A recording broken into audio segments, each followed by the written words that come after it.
Hello everyone. आज जो मैं विषय लेकर आया हूं वो है machine hour rate. Machine hour rate क्या है, थोड़ा इसके बारे में जान लेते हैं, फिर बोर्ड पर आपको मैं समझाता हूं। मशीन आवर रेट का मतलब है कि मशीन जो है 1 घंटे में क्या चार्ज लेगी, इसका ज्ञान होना चाहिए, इसका पता लगाना। मशीन आवर रेट का कॉन्सेप्ट इसलिए लागू किया गया क्योंकि जो मशीनें चलाई जाती हैं वो 1 घंटे के हिसाब से चलाई जाती है कि 1 घंटे में क्या चार्ज हो। जैसे लेबर लॉ एक्ट के अनुसार एक वर्कर 8 घंटे काम करता है तो 8 घंटे में वो वर्कर क्या मजदूरी लेगा इसको डिसाइड तो कर लिया जाता है, लेकिन जब वो वर्कर काम करता है तो मशीन के जो चार्जेस होते हैं उनका भी पता होना चाहिए कि जो भी मशीन आपकी स्टेब्लिश की गई है वो 1 घंटे में क्या चार्ज देगी। अब आपको यहाँ थोड़ा समझना है कि अगर मशीन आवर रेट आप निकाल रहे हो तो मशीन आवर रेट निकालते समय आपको पहले अपने खर्चों को 2 डिवीजन में रखना होगा, 2 वर्गों में विभाजित करना होगा। पहले तो वह खर्चे जो मशीन के चलने या न चलने से आप प्रभावित होते हैं, जिनको हम बोलते हैं फिक्स या तो बोलते हैं स्टैंडिंग। जैसे आप ध्यान रखें, अगर मशीन कहीं स्टेब्लिश की गई है तो उस कारखाने का किराया, उस कारखाने का इंश्योरेंस, और कारखाने की इलेक्ट्रिसिटी, उस कारखाने के देखरेख करने वाले कर्मचारी का वेतन, तमाम ऐसे खर्चे होते हैं जो मशीन के न चलने पर भी आपको देने होंगे। तो इसलिए उसको भी मशीन पे रिलेटेड माना जाएगा और मशीन की गणना करते समय उनको भी शामिल कर लिया जाएगा। दूसरा ऐसे खर्चे होते हैं जो रनिंग ऑफ द मशीन है, वेरिएबल चार्जेज है, मशीन चार्जेज है। इनमें आपको इनको 4 पॉइंट आपको देखने होंगे। 4 पॉइंट में वो कौन कौन से पॉइंट है वो मैं भी आपको बताऊंगा। चौथा पॉइंट थोड़ा सा आपका मिसलेनियस होगा, कभी वो चार्ज होगा या चार्ज नहीं हो सकता है। ठीक है, आगे बढ़ते हैं, कंटिन्यू बढ़ते हैं। बोर्ड को ध्यान देंगे। बोर्ड पर ध्यान देने से पहले मैं बता दूं कि जो मशीन आवर है वो कितने प्रकार के हो सकते हैं। आपको बता दूं, अब बोर्ड पर यहाँ ध्यान दें। मशीन आवर पर डे हो सकता है, मशीन वर्किंग आवर लिख सकते हैं MWH, machine working hour per week हो सकता है, ये डे है, ये वीक है। मशीन आवर या वर्किंग आवर बोल सकते हैं, पर मंथ भी निकाला जाता है। मशीन आवर पर आपका ईयरली निकाला जाता है या ईयर निकाला है। तो ये ध्यान रखना है कि सबसे पहले हमको क्वेश्चन को लगाते समय जान लेना है कि जिन खर्चों की बात हो रही है वो खर्चे डेज के हिसाब से हैं कि वीक के हिसाब से हैं कि मंथ के हिसाब से हैं कि ईयर के हिसाब से हैं। अगर खर्चे डे के हिसाब से होंगे तो उन खर्चों को वर्किंग डे से डिवाइड करेंगे कि एक दिन में कितने घंटे मशीन काम कर रही है। अगर वो खर्चे वीक के हिसाब से होंगे तो पता करना होगा कि मशीन 1 सप्ताह में कितने घंटे काम कर रही है। अगर मंथली होंगे तो मशीन 1 महीने में कितने घंटे काम कर रही है। और ईयर का मतलब है कि मशीन 1 साल में कितने घंटे काम कर रही है। जो खर्चा जिस नेचर का होगा उसको उसी के वीकली आवर से, डे आवर से, मंथली आवर से या ईयरली आवर से या रिलेटेड आवर से डिवाइड करेंगे। खर्चे अगर मंथली हैं तो मंथ आवर चाहिए, खर्चे ईयरली हैं तो ईयरली आवर चाहिए, खर्चे वीकली हैं तो वीकली आवर चाहिए, खर्चे डेज के हैं तो डेज आवर चाहिए। एक बात और बताना चाहूंगा कि मशीन कभी कभी कुछ मशीनें ऐसी होती है जिनको सेट करना पड़ता है, अब बिना सेट किए जो है उसे हम आगे नहीं कंटिन्यू कर सकते। तो मशीन का ब्रेकडाउन, मशीन का मेंटेनेंस, मशीन का आइडल टाइम, ये सब मशीन आवर में लेस कर देना चाहिए। ध्यान रखें, मशीन आवर रेट निकालने से पहले मशीन आवर निकालना होता है। इसमें टोटल वर्किंग आवर लेंगे, टोटल वर्किंग आवर में सेटिंग टाइम क्वेश्चन के अनुसार या तो माइनस करेंगे या रहने देंगे, क्योंकि बिना मशीन को सेट किए हम चला नहीं सकते। जो मशीन सेट करने वाली होती है, सेट करने के बाद ही चलेगी, मतलब रोज उसे सेट किया जाएगा, उस सेटिंग टाइम को मशीन आवर में से माइनस नहीं करेंगे। अगर कोई मशीन सेटिंग कभी कभी होती है तो उसको वर्किंग आवर में से माइनस कर देंगे। ध्यान रखेंगे, सेटिंग टाइम को हम लोग कब माइनस करेंगे, कब माइनस नहीं करेंगे, समझना होगा। सेटिंग टाइम तभी माइनस होगा जिस मशीन की सेटिंग कभी कभी होती है। अगर कोई मशीन की सेटिंग डेली होती है, बिना सेट किए उसे हम चला नहीं सकते, तो ऐसे मशीन के सेटिंग टाइम को भी टोटल वर्किंग आवर में मान लिया जाता है। जैसे कोई चीज क्रश करने वाली मशीन होती है, गन्ने का रस निकालने वाली मशीन होती है, मौसम्मी का रस निकालने वाली मशीन होती है, किसी प्रकार की ऐसी मशीन जिनको सेट करना बहुत जरूरी है उनको कभी यहाँ माइनस नहीं करेंगे, लेकिन कभी कभी ऐसी सेटिंग वाले को यहाँ माइनस कर देंगे। प्लस यहाँ रिपेयर को भी हम लोग माइनस करेंगे, प्लस यहाँ देना है आइडल टाइम। आइडल टाइम का मतलब हो गया सुस्त समय। अब सुस्त समय का मतलब है ब्रेक डाउन, मशीन टूट गई, इलेक्ट्रिसिटी पावर नहीं है, कई ऐसे तमाम कारण हो सकते हैं जिनके कारण इन्हें हम निकाल दें। तो यहां पर तब हमारा आएगा एक्चुअल वर्किंग आवर। इसी से हम लोग जो है सवाल को सॉल्व करेंगे। और अगर क्वेश्चन में ऐसी इंफॉर्मेशन नहीं है तो वो बताएगा कि आप जो है एक दिन में कै घंटे काम करते हैं, ठीक है, गुणे एक महीने में अगर 25 दिन काम होता है, ठीक है, ये ध्यान रखना है। तो यहाँ पर इसके हिसाब से देखा जाए तो 200 घंटे पर वीक काम हो रहा है, ये एक मशीन का है। और ये भी ध्यान रखना है कि मशीन आवर रेट निकालते समय एक मशीन की गणना की जाए। अगर खर्चे एक से ज्यादा मशीन के हैं तो उन खर्चों को हमको उतने मशीनों में डिवाइड कर लेना होगा, मतलब उनको एक मशीन में कन्वर्ट करना होगा। जैसे आप बोर्ड देखेंगे, पहला हेडिंग देखा computation of machine hour rate, standing charges या फिक्स चार्जेस, रेंट। अब किसने कहा there are 4 machine in the factory, factory में 4 मशीनें हैं, तो 4 मशीनों का जो रेंट होगा वो 4 से डिवाइड हो जाएगा, तो हमें यह पता चलेगा कि यह मशीन कितना रेंट लेगी। दूसरी चीज, अगर यह बताया जाए कि जिस मशीन की आप बात कर रहे हो, जिस मशीन की आप गणना कर रहे हो, वह मशीन आधा स्पेस घेर रखी है, means 1/2 portion of the occupied of the this machine of the area.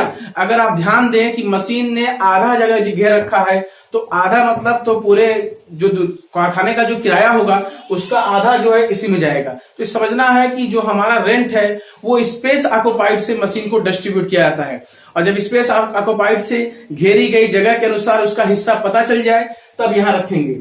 दूसरा सैलरी, अगर ये कहा जाए कि there are 16 worker in a factory, factory में 16 वर्कर हैं और 8 वर्कर इसी मशीन पे लगे हैं, तो 8 वर्कर की सैलरी यहां ले ली जाएगी।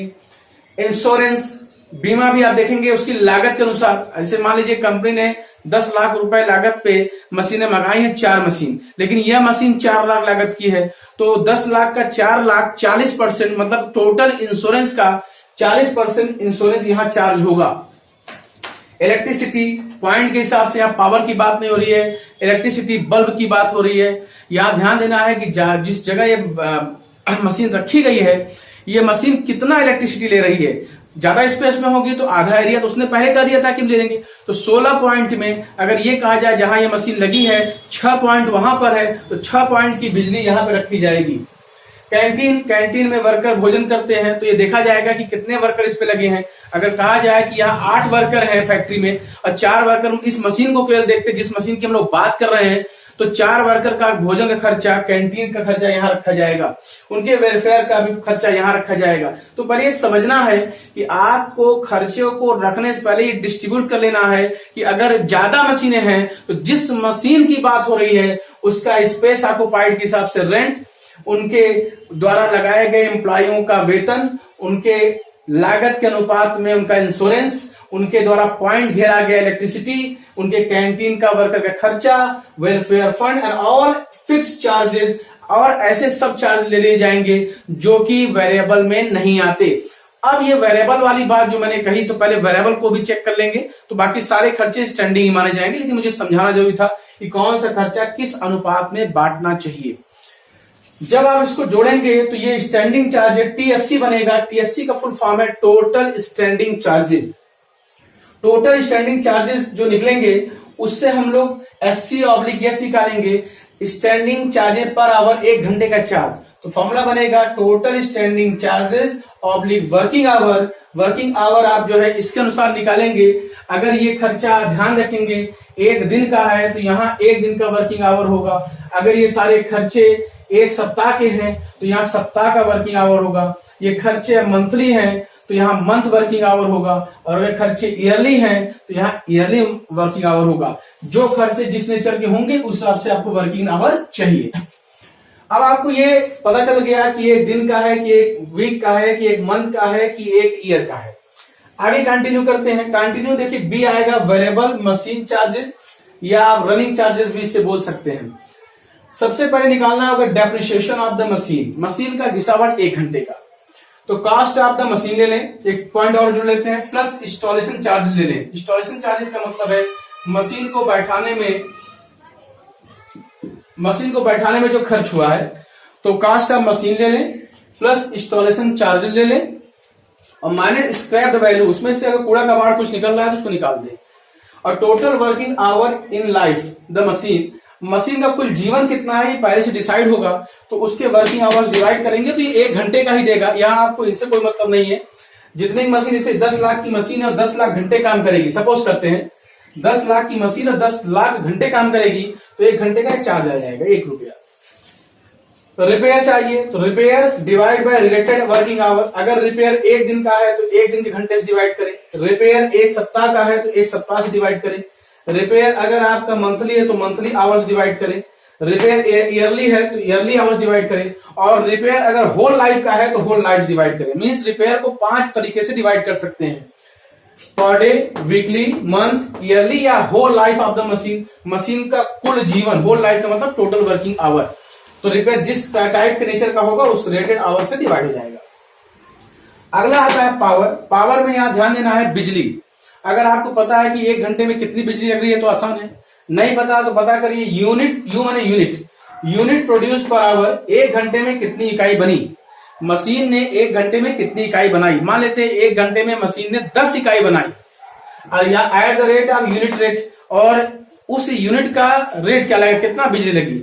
1 यूनिट बनाने में 1 रुपए बिजली लग रही है और मशीन ने 1 घंटे में 10 इकाई बनाई, तो 1 घंटे में 10 इकाई और 1 इकाई पर 1 रुपए की बिजली, तो 10 इकाई पे 10 रुपए की बिजली, इसका मतलब 10 रुपए पर घंटे बिजली। दूसरा तरीका समझे, अगर मैं ये कहूं कि 1 घंटे में 5 इकाई बना और 1 इकाई पर 5 रुपए की बिजली लगेगी, 1 इकाई में 5 रुपए की बिजली लगेगी और 5 रुपए की बिजली 1 इकाई पर है, और 1 इकाई के बाद आपको देखना है कि 1 घंटे में कितनी इकाई बनी। 1 घंटे में बिजली तो जो लगी छोड़िए, 1 घंटे में कितनी इकाई प्रोड्यूस हो रही मशीन द्वारा, 5। अगर 1 घंटे में 5 इकाई प्रोड्यूस हो रही है और 1 इकाई पे 5 रुपए की बिजली है, तो 5 इकाई की बिजली हुई 25 रुपए, तो 25 रुपए हो गए 1 घंटे के, ऐसे चार्ज होगा। या तो बता दें कितना होगा। और दूसरी चीज, इनको जोड़ देंगे तो ये आ जाएगा एमएचआर, जो हम लोग गणना करने जा रहे हैं। एक चीज और ध्यान देंगे, कभी कभी ऑपरेटर की सैलरी को अलग कर दिया जाता है। ऑपरेटर सैलरी ये लिखा हुआ है, मैंने वहां देखो वेज नहीं लिखा है, ध्यान रखना है आपको। अगर वर्कर हमारा मंथली के हिसाब से है, ईयरली के हिसाब से है, या मान लीजिए कि वर्कर हमारा मंथली ना होगी, वीकली है, डे बाई है, तो मान लेते हैं कि वो घंटे के हिसाब से नहीं है, तो वर्कर को यहां रख सकते हैं plus wages of the operator, wages of operator. ठीक है। अगर वर्कर हमारा ये कहता है कि हम 1 घंटे का चार्ज देंगे, वर्कर कहता है जितने घंटे काम करेंगे उतना मजदूरी हमको चाहिए, तो यहां पर आपको समझना होगा कि यहां वेज ऑफ ऑपरेटर न रख करके नीचे हम रख लेंगे और यहां एक नया पॉइंट डालेंगे सी। अगर इसको जोड़ेंगे तो ये कंप्रेहेंसिव मशीन आवर हो जाएगा। कंप्रेहेंसिव मशीन आवर इसका मतलब तुलनात्मक मशीन घंटा दर। तो ये ध्यान रखना है कि बस आपको इसमें थोड़ा सा आपको सतर्क रहना है कि वर्कर घंटे के हिसाब चार्ज दे रहा है कि वर्कर फिक्स है। वर्कर अगर फिक्स है तो मशीन चले या ना चले उससे कोई प्रभाव नहीं पड़ता। अगर मशीन चलेगी तो भी वो सैलरी पाएगा, वेज पाएगा, नहीं चलेगी तब भी वो वेज पाएगा। इसलिए आपको ध्यान देना है कि अगर वर्कर फिक्स है तो ऊपर रखें, और वर्कर अगर घंटे के हिसाब से, साथ में उसका असिस्टेंट भी घंटे के हिसाब से है, तो आप इसको यहां रखें। एक चीज और करना चाहेंगे, एक चीज मैंने छोड़ रखा है, इसमें कंज्यूमेबल स्टोर, ठीक है, लुब्रिकेंट ऑयल, मशीन की साफ सफाई के लिए जो कपड़ा, कॉटन और स्टोर ऑयल लगता है, इससे जो है अगर फिक्स नेचर का है, अस्थाई नेचर का है, तो अब यहां रखें। ज्यादातर लोग इसी में रखते हैं, इसको इसी में रखें, ध्यान से यहां पर रखें। जैसे यहां लिखा है ऑल फिक्स चार्जेस, यहां लिख दें consumable store, consumable store and